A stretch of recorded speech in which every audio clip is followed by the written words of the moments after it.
Hello everyone. आज का topic है सब फाइलम सेफेलोकॉर्डेटा। सेफेलोकॉर्डेटा को रिप्रेजेंट करने वाला मोस्ट कॉमन एनिमल है ब्रैंकियोस्टोमा या एम्फियोक्सिस।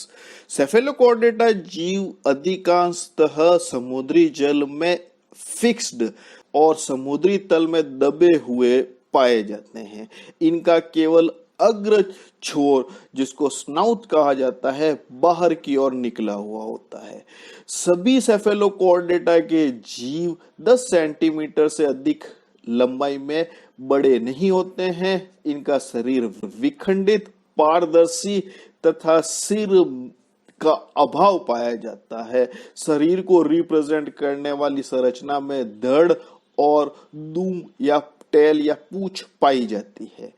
इनमें मध्य पग या फिन उपस्थित होते हैं। अन्य युग्मित उपांगों का पूर्ण अभाव पाया जाता है। इनके शरीर पर एपिडर्मिस एक स्तरीय होती है, पेश या मायोटोम्स में विभाजित होती है और इनकी स्थिति पृष्ठपार्श्वीय होती है। इनमें ये ट्रू सीलोमिक जीव है, जिनमें एंटेरोसिलस प्रकार की सीलोम पाई जाती है। इनमें नोटोकॉर्ड स्थायी और स्नाउट से टेल तक फैली हुई होती है। इसी कारण इस उपसंघ के जीवों को सेफेलोकॉर्डेटा कहा जाता है। इनमें पाचन तंत्र पूर्ण होता है, जो माउथ से एनस तक फैला हुआ होता है।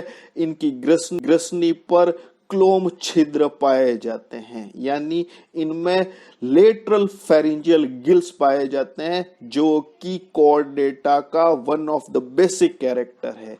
यह फिल्टर फीडर्स होते हैं। इनमें श्वसन शरीर की सतह से होता है। परिसंचरण तंत्र बंद प्रकार का होता है, लेकिन परिसंचरण तंत्र में हृदय और श्वसन वर्णक नहीं पाए जाते हैं। इनमें यकृत निवाही का तंत्र उपस्थित होता है। इनमें उत्सर्जन के लिए सोलेनोसाइट्स कोशिका युक्त प्रोटोनेफ्रिडिया पाए जाते हैं। उपसंघ सेफेलोकॉर्डेटा के जीवों में तंत्रिका, रज्जु, पृष्ठ, बिना गुच्छकों तथा मस्तिष्क के पाया जाता है। यह एक लिंगी जीव है, जिनमें अनेक गोनेड्स पाए जाते हैं, लेकिन गोनेड्स बिना वाहिनियों के होते हैं। इनमें निषेचन या फर्टिलाइजेशन एक्सटर्नल या बाह्य समुद्री जल में होता है और परिवर्धन अप्रत्यक्ष प्रकार का, यानी इनमें लार्वा अवस्था पाई जाती है। जब हम उपसंघ सेफेलोकॉर्डेटा के वर्गीकरण की बात करते हैं, तो सेफेलोकॉर्डेटा में केवल एक वर्ग लेप्टोकार्डी ही सम्मिलित है। इस वर्ग लेप्टोकार्डी का एक ही कुल है, ब्रैंकियोस्टोमेडी। ब्रैंकियोस्टोमेडी को रिप्रेजेंट करने वाले दो वंश है। पहला वंश है ब्रैंकियोस्टोमा और दूसरा वंश है एसिमेट्रॉन। इनमें से ब्रैंकियोस्टोमा की अभी तक 8 जातियां और एसिमेट्रॉन की 7 ज्ञात जातियां पहचानी जा चुकी है। उपसंघ सेफेलोकॉर्डेटा में एम्फियोक्सिस या ब्रैंकियोस्टोमा सम्मिलित किया है, जैसा कि पहले बताया जा चुका है। पलास ने सर्वप्रथम इनकी एनिमल नेचर के बारे में बताया था और कोस्टा ने सबसे पहले इनके कॉर्डेट कैरेक्टर्स के बारे में बताया और यारेल ने इन्हें एम्फियोक्सिस नाम दिया था। उपसंघ सेफेलोकॉर्डेटा के कुछ स्पेसिफिक कैरेक्टर्स होते हैं और इन्हीं कैरेक्टरों के आधार पर इन्हें प्रिमिटिव कॉर्डेट्स माना जाता है। जैसे कि इनमें स्पेसिफिक सिर या विशिष्ट सिर अनुपस्थित पाया जाता है। इनमें जोड़ीदार अग्र तथा पश्च भुजाएं नहीं पाई जाती है। इनमें एपिडर्मिस एक कोशिकीय स्तरीय होता है और एपिडर्मिस के नीचे डर्मिस नहीं पाई जाती है। इनमें एंटेरोसिलस प्रकार की सीलोम पाई जाती है। इनमें आदि पेशीय खंड विखंडीय रूप से विन्यासित होते हैं। इनमें किसी भी प्रकार के जबड़े नहीं पाए जाते हैं। इनमें सक्रिय ग्रसनी क्लोम छिद्र पाए जाते हैं तथा एंडोस्टाइल भी उपस्थित होती है। इनमें उत्सर्जी अंग के रूप में बिना सीलोमोडक्ट के प्रोटोनेफ्रिडिया पाए जाते हैं। इनके तंत्रिका तंत्र में विशिष्ट मस्तिष्क का अभाव होता है रीढ़ तंत्रिकाओं की पृष्ठ तथा अधर मूल्य पृथक तथा पृष्ठ मूलों में किसी प्रकार के गैंग्लियंस या गुच्छक नहीं पाए जाते हैं। सेफेलोकॉर्डेटा और नॉन कॉर्डेटा के जीवों में कुछ समानताएं पाई जाती है, जैसे कि संघ एनिलिडा के पॉलीकीड्स के समान यह फिल्टर फीडर होते हैं। अनेक नॉन कॉर्डेट्स में शरीर द्विपार्श्व सममित होता है, जबकि सभी सेफेलोकॉर्डेटा के जीवों का शरीर द्विपार्श्व सममित होता है। एनिलिडा से इकाइनोडर्मेटा तक के जीवों में विकसित वास्तविक सीलोम पाई जाती है। इसी प्रकार की सीलोम सेफेलोकॉर्डेटा के जीवों में भी पाई जाती है। अधिकांशतः नॉन कॉर्डेट्स में डर्मिस नहीं पाई जाती है, जबकि सेफेलोकॉर्डेटा में भी एपिडर्मिस के नीचे डर्मिस नहीं पाई जाती है। लेकिन सेफेलोकॉर्डेटा नॉन कॉर्डेट से बिल्कुल अलग है। यह निम्न लक्षणों से सिद्ध हो जाता है। एनिलिडा के संपूर्ण शरीर में विखंडन पाया जाता है कि सेफेलोकॉर्डेटा में सेगमेंटेशन या विखंडन केवल आदि पेशी खंडों तथा गोनेड्स तक ही सीमित होता है। एनिलिडा में सीलोम साइजोसिलिक प्रकार की होती है। इससे पहले के नॉन कॉर्डेट्स में सीलोम अनुपस्थित होती है, जबकि सेफेलोकॉर्डेटास में एंटेरोसिलस प्रकार की सीलोम पाई जाती है। किसी भी नॉन कॉर्डेट जीव में नोटोकॉर्ड और नर्व कॉर्ड नहीं पाई जाती है, जबकि सेफेलोकॉर्डेट्स में नोटोकॉर्ड तथा नर्व कॉर्ड पाई जाती है। सभी नॉन कॉर्डेट्स में फिन्स अनुपस्थित होते हैं, जबकि सेफेलोकॉर्डेटा में वास्तविक फिन्स उपस्थित होते हैं।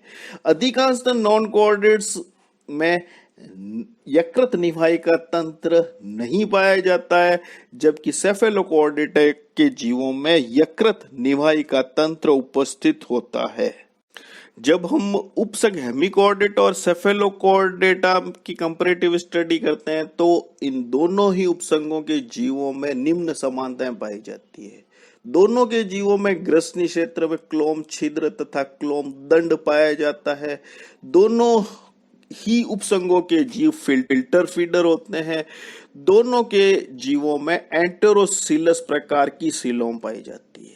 लेकिन हेमिकॉर्डेटा और सेफेलोकॉर्डेटा उपसंघ के जीवों में कुछ विभिन्नताएं भी होती है, जैसे कि हेमिकॉर्डेटा में गिल्स छिद्र पृष्ठ और उपस्थित होते हैं, जबकि सेफेलोकॉर्डेटा में इनकी पोजीशन लेटरल होती है। हेमिकॉर्डेटा में तंत्रिका तंत्र, सब एपिडर्मल तंत्रिका जालक तथा पृष्ठ कॉलर नर्व कॉर्ड खोखला पाया जाता है, जबकि सेफेलोकॉर्डेटा में नर्व कॉर्ड तथा नोटोकॉर्ड दोनों पाई जाती है तथा पृष्ठ एवं अधर तंत्रिका मूल्य सेपरेट होती हैं।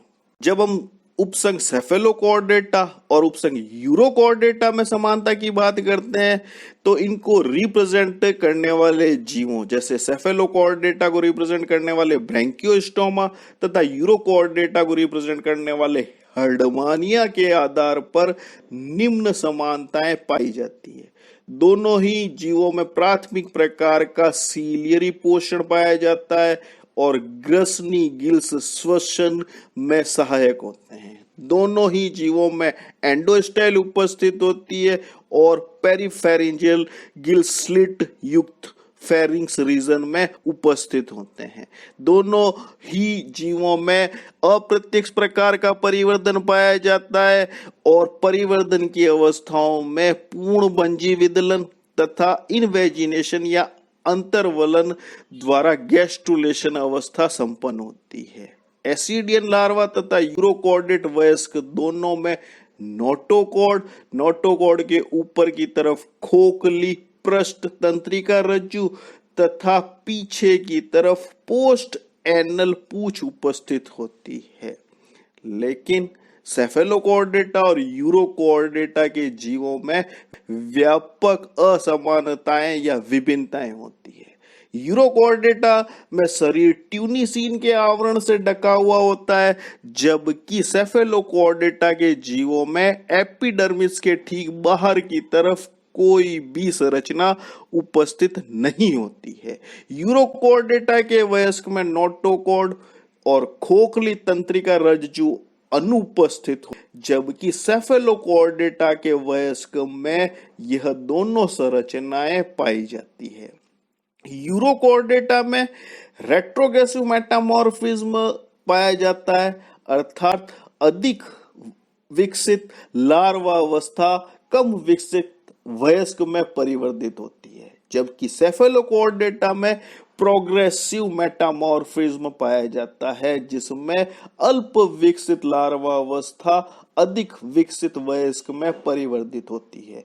यूरोकोर्डेटा के वयस्क में उत्सर्जी अंग अनुपस्थित होते हैं, जबकि सेफेलोकॉर्डेटा में प्रोटोनेफ्रिड उत्सर्जी अंग पाया जाता है। उपसंघ सेफेलोकॉर्डेटा के स्पेसिफिक कैरेक्टर्स, इनकी एफिनिटी नॉन कोऑर्डिनेट्स या एफिनिटी विथ यूरोकोऑर्डिनेट या एफिनिटी विथ हेमिकोऑर्डिनेट्स पर प्रश्न पूछे जा सकते हैं। Thank you for watching video.